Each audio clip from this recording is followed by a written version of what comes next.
When 2013 ended, so did a tax credit that's had a very big impact on the Northwest. Congress enacted the wind production tax credit in 1992.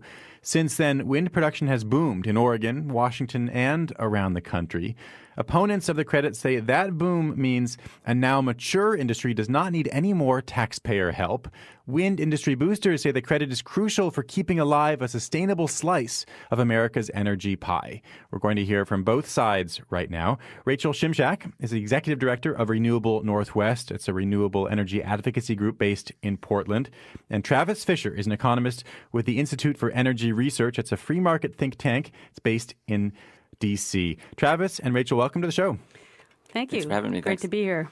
So, Rachel, starting with you, why should this tax credit be extended or reinstituted, I should say? Right. The production tax credit has actually had an exceptionally positive impact on the country and on Oregon in particular. It's been one of many policies that has allowed renewable energy to be competitive with other forms of energy. It has helped clean up our energy electric system. It has added diversity to our supply and has had significant economic development benefits for the state of Oregon to the tune of $7 billion of investment.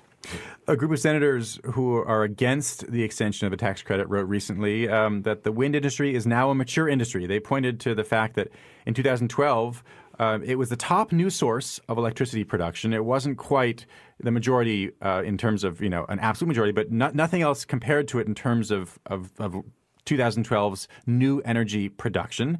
What's your response to that? For them, this was evidence that it's arrived. It's no longer a fledgling industry.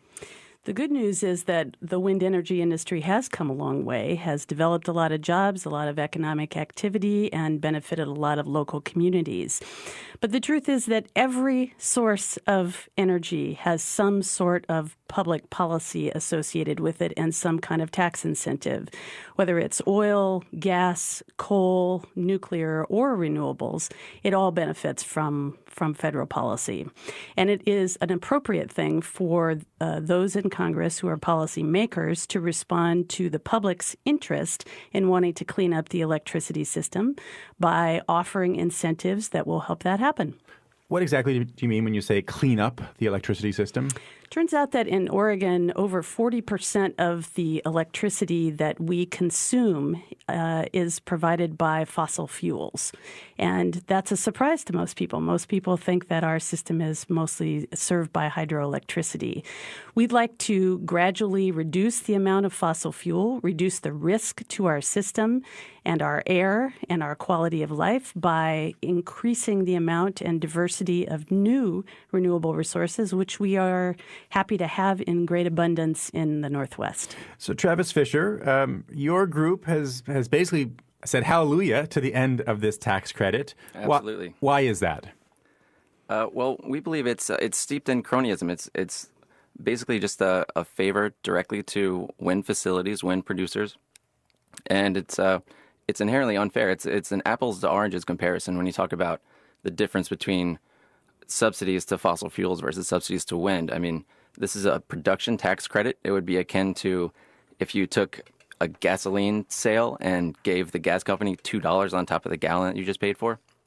It's a categorically different and much larger subsidy, and that's one difference. I have a bone to pick about the 2012 numbers.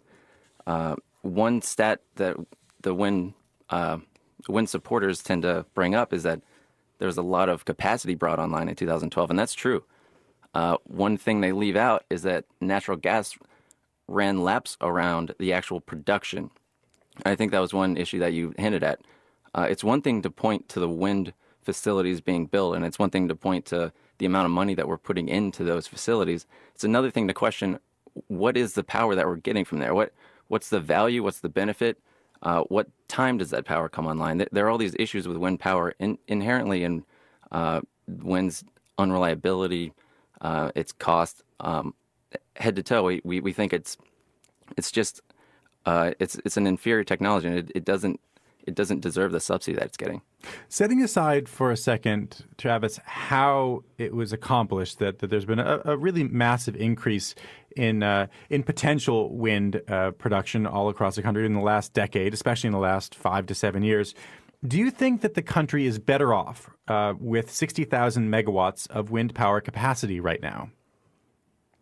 I think the only way to really judge a policy is in terms of the PTC and its role in that. We can split hairs on what exactly caused that build out. I think there's a lot of different opinions on whether the PTC had a direct effect on that. I think it did somewhat. The main issue is what is the effect? What is wind doing to the power grid right now? There are a lot of hard questions that you can ask wind supporters about. How do you feel about negative pricing? How do you feel about wind producers still making a profit even though the power is completely unwanted? The price goes negative. That's a clear sign that the grid does not want your power, but still the incentive structure is so backwards. I hesitate to say that it's a good thing.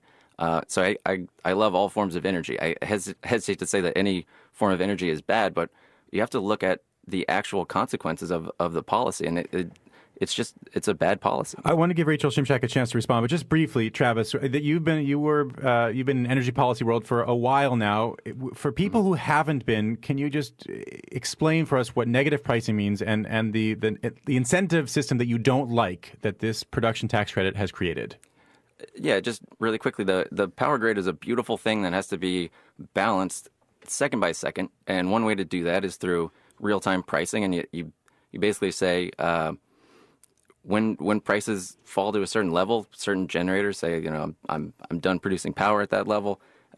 It's just a classic supply equals demand market clearing mechanism, but it gets completely ruined when you introduce a PTC, which when producers get that, whether or not the power has any value at all. So when the price goes negative, that's just a signal saying, we don't want your power, but still wind producers chase the subsidy instead of focusing on providing value. Rachel, do you think there could be a better way to provide some kind of taxpayer-provided incentive that wouldn't distort the system in the way that Travis is talking about?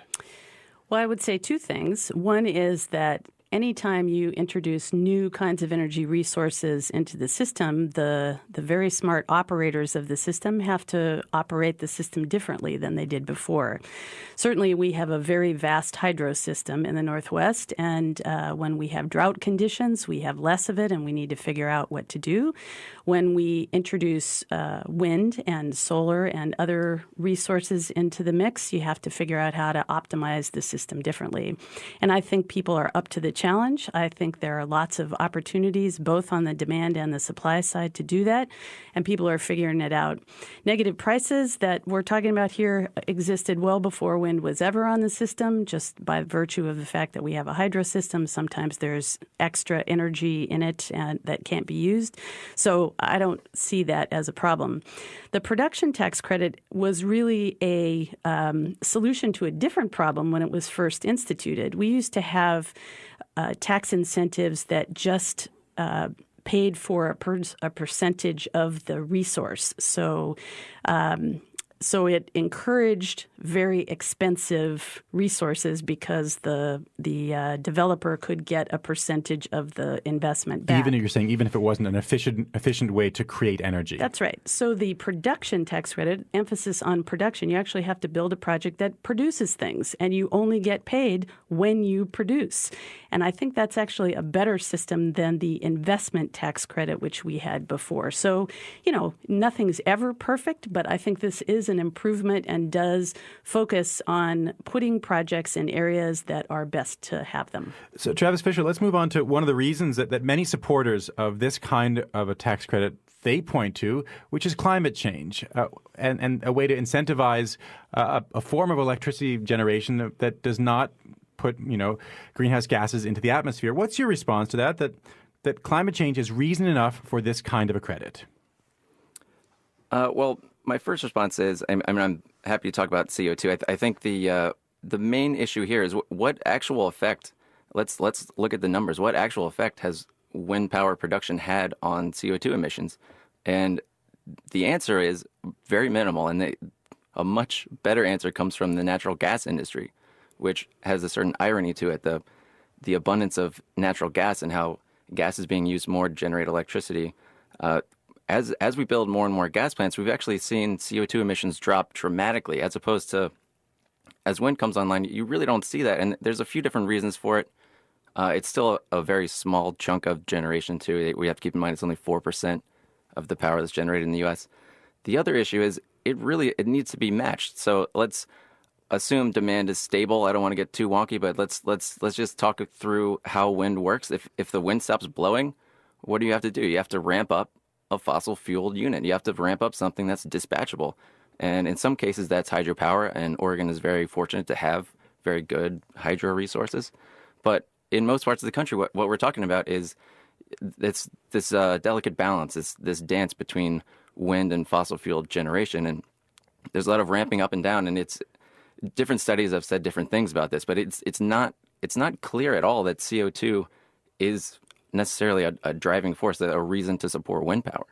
A commenter on our website has a comment for you, Rachel. This person wrote, the subsidy fueled a rushed build-out of wind farms that spoils views in the Columbia Gorge scenic area and greatly impacts raptors, other birds, and bats because of irresponsible siting and a lack of concern about how to operate the farms to reduce wildlife kills.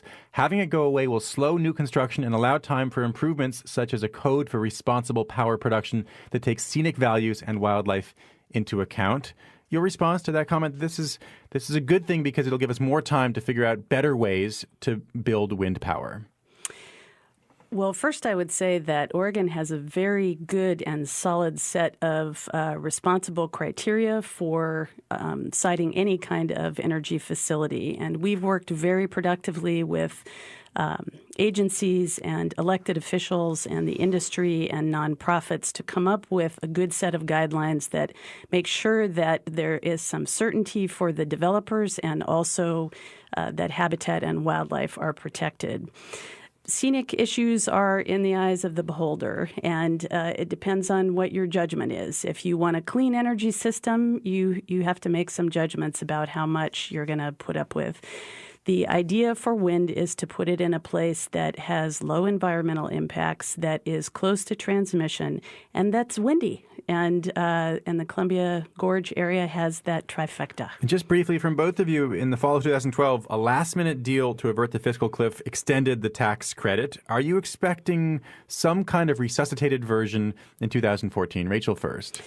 We certainly hope that there will be an extension to the credit. Our senior senator, Senator Wyden, is the chair of the Energy Committee. He has a lot to say about this kind of thing.